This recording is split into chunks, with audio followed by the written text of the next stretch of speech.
стягну. Коротше, кавалерка, я вам скажу тако, я не знаю, що тут таке. То я би пішов робити. Я не знаю, що тут таке, але Сергія все вернулось назад. І об'єми, і Але кілограми. то м'ясом прийшло. Та яким м'ясом, скільки там до того м'яса з'їв? М'ясом, то м'язи. Коротше, за 5 тижнів нашого, так, ми стартанули, до 4 тижні нашого худання в Сергія перший тиждень пішли, Мінус а 100 потім грам. все.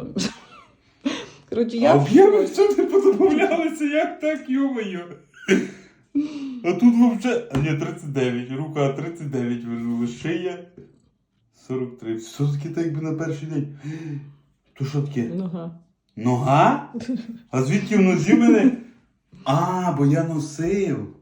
Ти поняла, в мене м'яз М'язи напух. Так, ото добре, тут хвалю. Бо мені вже після тебе страшно самій. От, а жопа з тим, то ще... Та теж твоя жопа набрякла, як ноги набрякли. Може бути, я ж присідав теж.